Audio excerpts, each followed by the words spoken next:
Hello বন্ধুরা, আজকের এই ভিডিওতে 50টি গুরুত্বপূর্ণ এমসিকিউ প্রশ্ন আলোচনা করব, যা ডাব্লিউবিএসএসসি গ্রুপ সি এবং ডি পরীক্ষার জন্য অত্যন্ত গুরুত্বপূর্ণ হতে চলেছে।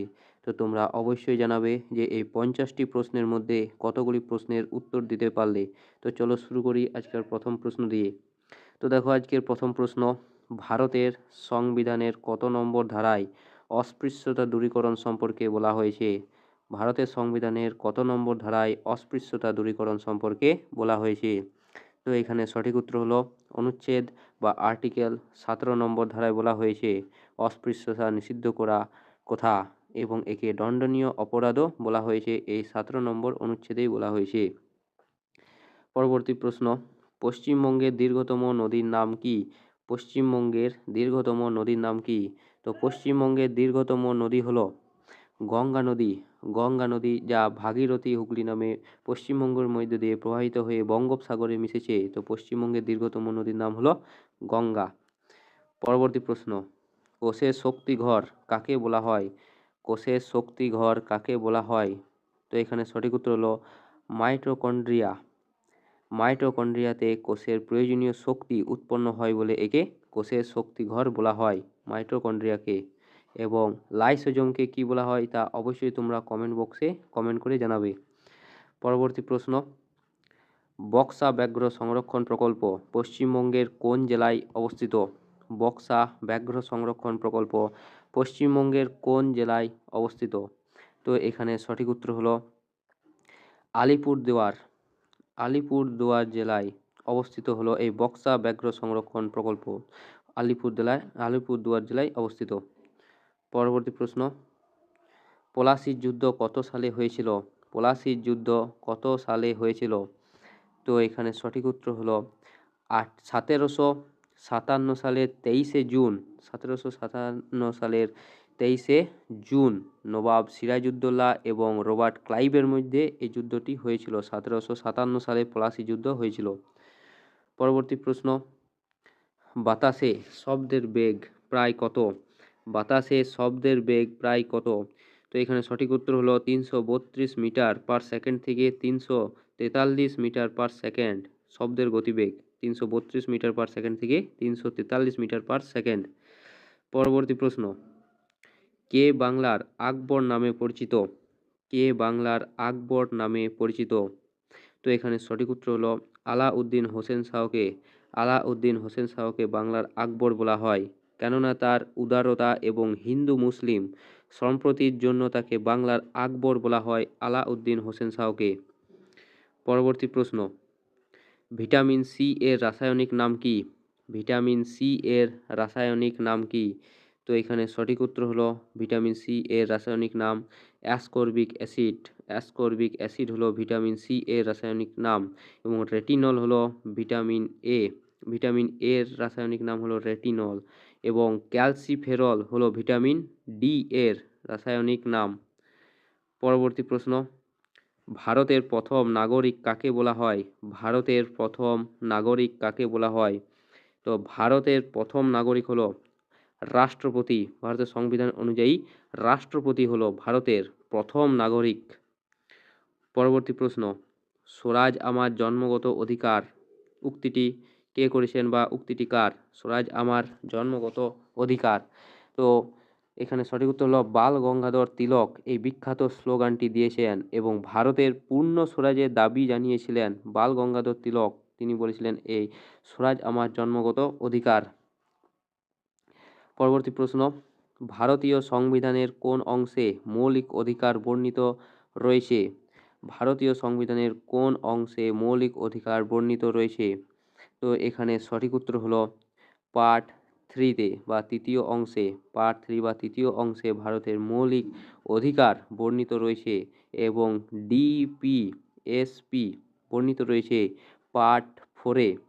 পার্ট 4-এ ডিপিএসপি বর্ণিত রয়েছে। পরবর্তী প্রশ্ন, পশ্চিমবঙ্গের কোন শহরকে ভারতের ম্যানচেস্টার বলা হতো? পশ্চিমবঙ্গের কোন শহরকে ভারতের ম্যানচেস্টার বলা হতো? তো এখানে সঠিক উত্তর হলো হাওড়া। হাওড়া একসময় বস্ত্র ও পাট শিল্পের প্রাধান্যের জন্য একে ভারতের ম্যানচেস্টার বলা হতো। বর্তমানে ভারতের ম্যানচেস্টার কাকে বলা হয়? তো এখানে সঠিক উত্তর হলো আমেদাবাদকে বর্তমানে ভারতের ম্যানচেস্টার বলা হয়। পরবর্তী প্রশ্ন, কে দিন-ই-ইলাহি প্রবর্তন করেন? তো এখানে সঠিক উত্তর হলো অপশন বি, আকবর দিন-ই-ইলাহি প্রবর্তন করেন। আকবর 1582 সালে সর্বধর্ম সমন্বয়ে দিন-ই-ইলাহি প্রবর্তন করেছিলেন আকবর। পরবর্তী প্রশ্ন, আর্কিমিডিসের নীতি নিচের কোনটির সাথে সম্পর্কিত? আর্কিমিডিসের নীতি নিচের কোনটির সাথে সম্পর্কিত? তো এখানে সঠিক উত্তর হলো ভাসমানতা বা ভাসমান নীতি বা প্লাবতা। ভাসমানতা বা প্লাবতা আর্কিমিডিসের নীতি যুক্ত। আর্কিমিডিসের নীতি অনুযায়ী তরলে নিমজ্জিত বস্তু কিছুটা ওজন হারায় যা প্লাবতার সাথে সরাসরি যুক্ত। এটি আর্কিমিডিসের নীতি। পরবর্তী প্রশ্ন দেখো, রক্তের গ্রুপ কে আবিষ্কার করেন? তো এখানে সঠিক উত্তর হলো কার্ল ল্যান্ডস্টাইনার রক্তের গ্রুপ আবিষ্কার করেছিলেন 1901 সালে। তিনি রক্তের গ্রুপ যেমন এ, বি এবং ও এই 3টি রক্তের গ্রুপ আবিষ্কার করেছিলেন কার্ল ল্যান্ডস্টাইনার। পরবর্তী প্রশ্ন দেখো, সিন্ধু সভ্যতার কোথায় একটি প্রকাণ্ড স্নানাগার পাওয়া গেছে? তো এখানে সঠিক উত্তর হলো মহেঞ্জোদারো শহরে বিশাল স্নানাগার বা গ্রেট বাথ আবিষ্কার হয়েছিল এই মহেঞ্জোদারো শহরে। পরবর্তী প্রশ্ন, ভারতীয় রিজার্ভ ব্যাংকের প্রথম ভারতীয় গভর্নর কে ছিলেন? তো এখানে সঠিক উত্তর হলো সি ডি দেশমুখ অর্থাৎ চিন্তামন দ্বারকানাথ দেশমুখ ছিলেন রিজার্ভ ব্যাংকের প্রথম ভারতীয় বংশোদ্ভূত গভর্নর। পরবর্তী প্রশ্ন, কে প্রথম বন্দে মাতরম গানটি লিখেছিলেন? তো এখানে সঠিক উত্তর হলো বঙ্কিমচন্দ্র চট্টোপাধ্যায়। তার আনন্দমঠ উপন্যাসে এই দেশাত্মবোধক গানটি লিখেছিলেন বঙ্কিমচন্দ্র চট্টোপাধ্যায়। পরবর্তী প্রশ্ন, সূর্যের আলোর উপস্থিতিতে আমাদের ত্বকে কোন ভিটামিন তৈরি ভিটামিনের সৃষ্টি হয়? তো এখানে সঠিক উত্তর হলো ভিটামিন ডি তৈরি হয় সূর্যের আলোতে, কেননা সূর্যের অতিবেগুনি রশ্মি মানুষের ত্বকের কোলেস্টেরলকে ভিটামিন ডি তে পরিণত করে। পরবর্তী প্রশ্ন, পশ্চিমবঙ্গের ক্ষুদ্রতম জেলা কোনটি? তো এখানে সঠিক উত্তর হলো পশ্চিমবঙ্গের ক্ষুদ্রতম জেলা হলো আয়তনের দিক থেকে কলকাতা হলো পশ্চিমবঙ্গের ক্ষুদ্রতম জেলা আয়তনের দিক থেকে। এবং পশ্চিমবঙ্গের বৃহত্তম জেলা কোনটি তা অবশ্যই তোমরা কমেন্ট বক্সে কমেন্ট করে জানাবে। পরবর্তী প্রশ্ন, কোন সুলতান রক্ত ও লৌহ নীতি গ্রহণ করেছিলেন? তো এখানে সঠিক উত্তর হলো অপশন এ, গিয়াসউদ্দিন বলবন রক্ত ও লৌহ নীতি গ্রহণ করেছিলেন। বিদ্রোহ দমন এবং সাম্রাজ্যে শৃঙ্খলা ফেরাতে বলবন এই কঠোর নীতি গ্রহণ করেছিলেন গিয়াসউদ্দিন বলবন। পরবর্তী প্রশ্ন, বিশ্বের উচ্চতম জলপ্রপাত কোনটি? তো এখানে সঠিক উত্তর হলো ভেনিজুয়েলায় অবস্থিত অ্যাঞ্জেল জলপ্রপাত বা অ্যাঞ্জেল ফলস। দক্ষিণ আমেরিকার ভেনিজুয়েলায় অবস্থিত অ্যাঞ্জেল ফলস হলো বিশ্বের উচ্চতম জলপ্রপাত এবং এর উচ্চতা প্রায় 979 মিটার হলো এই জলপ্রপাতটির উচ্চতা। পরবর্তী প্রশ্ন, মানবদেহে স্বাভাবিক রক্তচাপ কত? তো এখানে সঠিক উত্তর হলো অপশন বি, 120/80 মিলিমিটার পারদ। 120/80 মিলিমিটার পারদ হলো মানবদেহের স্বাভাবিক রক্তচাপ। পরবর্তী প্রশ্ন দেখো, সংবিধানের খসড়া কমিটির চেয়ারম্যান কে ছিলেন? তো এখানে সঠিক উত্তর হলো ডক্টর বি.আর. আম্বেদকর ছিলেন সংবিধানের খসড়া কমিটির চেয়ারম্যান। পরবর্তী প্রশ্ন, কোন গ্রহকে লাল গ্রহ বলা হয়? তো এখানে সঠিক উত্তর হলো মঙ্গলকে লাল গ্রহ বলা হয়, কেননা মঙ্গল গ্রহের মাটিতে আয়রন অক্সাইডের উপস্থিতি প্রচুর পরিমাণে লক্ষ্য করা যায়, তাই একে লাল গ্রহ বলা হয়। পরবর্তী প্রশ্ন, ভারতের সংবিধানের জরুরি অবস্থার ধারণা কোন দেশের সংবিধান থেকে নেওয়া হয়েছে? ভারতীয় সংবিধানের জরুরি অবস্থার ধারণা কোন দেশের সংবিধান থেকে নেওয়া হয়েছে? তো এখানে সঠিক উত্তর হলো অপশান বি, জার্মানি থেকে নেওয়া হয়েছে। জার্মানি থেকে নেওয়া হয়েছে ভারতীয় সংবিধানের জরুরি অবস্থার ধারণা। পরবর্তী প্রশ্ন দেখো, সৌরজগতের উষ্ণতম গ্রহ কোনটি? সৌরজগতের উষ্ণতম গ্রহ কোনটি? তো এখানে সঠিক উত্তর হলো শুক্র হলো সৌরজগতের উষ্ণতম গ্রহ। কেননা কার্বন ডাই অক্সাইডের ঘন মেঘের কারণে শুক্র গ্রহের তাপমাত্রা সব থেকে বেশি হলো শুক্র গ্রহে। পরবর্তী প্রশ্ন দেখো, প্রথম পানিপথের যুদ্ধ কত সালে হয়েছিল? প্রথম পানিপথের যুদ্ধ কত সালে হয়েছিল? তো এখানে সঠিক উত্তর হলো 1526 সালে প্রথম পানিপথের যুদ্ধ হয়েছিল। বাবর এবং ইব্রাহিম লোদির মধ্যে প্রথম পানিপথের যুদ্ধ হয়েছিল। পরবর্তী প্রশ্ন দেখো, কোন নদীকে দক্ষিণের গঙ্গা বলা হয়? কোন নদীকে দক্ষিণের গঙ্গা বলা হয়? দৈর্ঘ্য ও প্রসারের কারণে গোদাবরীকে দক্ষিণের গঙ্গা বা বৃদ্ধ গঙ্গা বা বুড়ি গঙ্গা বলা হয়। পরবর্তী প্রশ্ন দেখো, নিচের কোনটি একটি নোবেল গ্যাস? নিচের কোনটি একটি নোবেল গ্যাস? তো এখানে সঠিক উত্তর হলো হিলিয়াম। হিলিয়াম হলো একটি নোবেল গ্যাস। হিলিয়াম হলো একটি নোবেল গ্যাস। পরবর্তী প্রশ্ন দেখো, ভারতীয় সংবিধানের বর্তমান মৌলিক কর্তব্যের সংখ্যা কয়টি? ভারতীয় সংবিধানে বর্তমানে মৌলিক কর্তব্যের সংখ্যা কয়টি? তো এখানে সঠিক উত্তর হলো মোট 11টি মৌলিক কর্তব্য রয়েছে। ভারতীয় সংবিধানে মোট 11টি কর্তব্য রয়েছে। 2002 সালে 86তম সংবিধান সংশোধনীর পর এর মোট মৌলিক কর্তব্য 11টি দাঁড়িয়েছে। পরবর্তী প্রশ্ন দেখো, মানুষের শরীরের বৃহত্তম গ্রন্থি কোনটি? মানুষের শরীরে বৃহত্তম গ্রন্থি কোনটি? তো মানুষের শরীরে বৃহত্তম গ্রন্থি হলো যকৃৎ। যকৃৎ হলো মানব শরীরের বৃহত্তম গ্রন্থি। পরবর্তী প্রশ্ন দেখো, আইনি আকবরী গ্রন্থের লেখক কে? আইনি আকবরী গ্রন্থের লেখক কে? তো এখানে সঠিক উত্তর হলো আবুল ফজল আইনি আকবরী। আবুল ফজল আইনি আকবরী এবং আকবরনামা লিখেছিলেন আবুল ফজল। পরবর্তী প্রশ্ন দেখো, পশ্চিমবঙ্গের দীর্ঘতম সেতু কোনটি? পশ্চিমবঙ্গের দীর্ঘতম সেতু কোনটি? তো এখানে সঠিক উত্তর হলো তিস্তা নদীর উপর নির্মিত জয়ী সেতু। বর্তমানে পশ্চিমবঙ্গের দীর্ঘতম সড়ক সেতু হলো জয়ী সেতু, যা তিস্তা নদীর উপর অবস্থিত। পরবর্তী প্রশ্ন দেখো, শুষ্ক বরফ আসলে কি? শুষ্ক বরফ, আমরা যে শুষ্ক বরফ বলে থাকি তা আসলে কি? তো আসল হলো কঠিন কার্বন ডাই অক্সাইডকে আমরা শুষ্ক বরফ বলে থাকি। কঠিন কার্বন ডাই অক্সাইড হলো শুষ্ক বরফ। পরবর্তী প্রশ্ন দেখো, প্রথম গোলটেবিল বৈঠক কত সালে অনুষ্ঠিত হয়েছিল? প্রথম গোলটেবিল বৈঠক কত সালে অনুষ্ঠিত হয়েছিল? তো এখানে সঠিক উত্তর হলো 1930 সালের নভেম্বর মাসের লন্ডনে প্রথম গোলটেবিল বৈঠক শুরু হয়। দ্বিতীয় গোলটেবিল বৈঠক শুরু হয় 1931 সালে এবং তৃতীয় গোলটেবিল বৈঠক হয় 1932 সালে।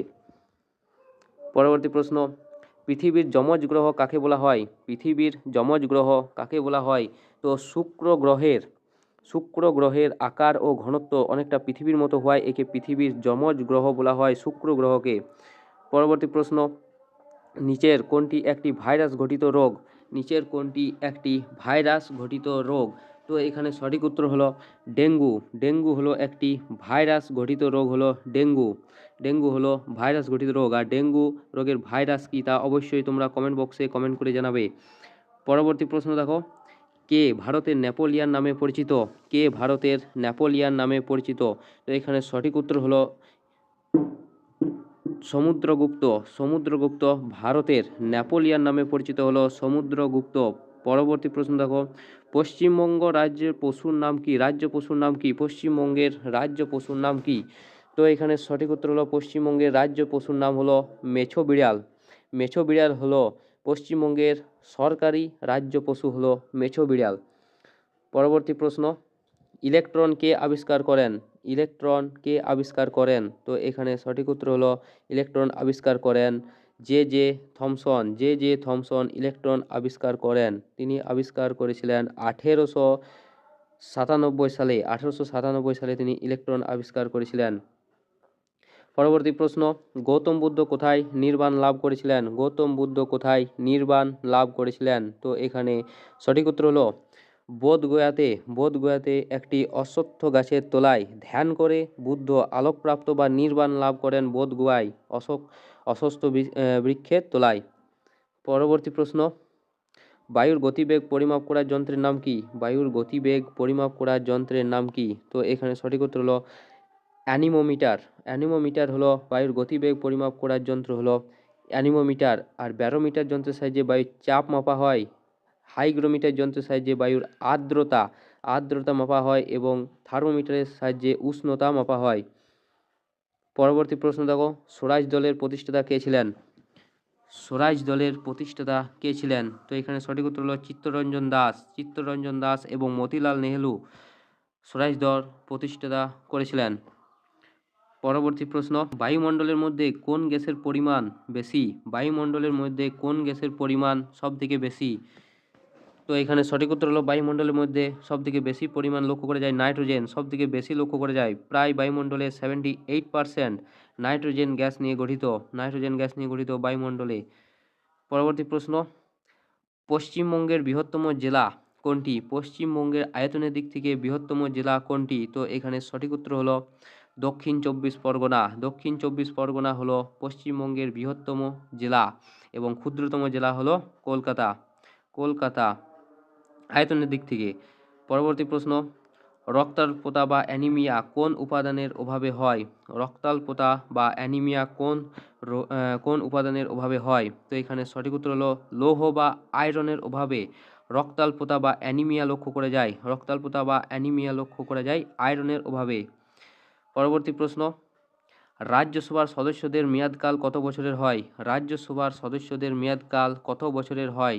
তো রাজ্যসভার সদস্যদের মেয়াদকাল হয় 6 বছরের এবং লোকসভার মেয়াদকাল হয় 5 বছরের। পরবর্তী প্রশ্ন, আকবর কাকে বীরবল উপাধি দিয়েছিলেন? তো এখানে সঠিক উত্তর হলো মহেশ দাস। তো বীরবলের আসল নাম ছিল মহেশ দাস, যাকে আকবর এই উপাধি দিয়েছিলেন বীরবল। এই উপাধিটি আকবর দিয়েছিলেন এই মহেশ দাসকে। পরবর্তী প্রশ্ন, হীরাকুদ বাঁধ কোন নদীর উপর অবস্থিত? তো এখানে সঠিক উত্তর হলো মহানদীর উপর এই হীরাকুদ বাঁধটি অবস্থিত, যেটি উড়িষ্যা রাজ্যে অবস্থিত। তো বন্ধুরা, এই ছিল আমাদের 50টি গুরুত্বপূর্ণ এমসিকিউ প্রশ্ন। এই 50টি প্রশ্নের মধ্যে কতগুলি প্রশ্নের উত্তর দিতে পারলে তা অবশ্যই তোমরা কমেন্ট বক্সে কমেন্ট করে জানাবে। ভিডিওটা ভালো লেগে থাকলে তো অবশ্যই একটা লাইক করবে এবং চ্যানেলটাকে সাবস্ক্রাইব করবে, যাতে এরকম ভিডিও আরও পেতে পারো। তো দেখা হচ্ছে পরের ভিডিওতে। ধন্যবাদ।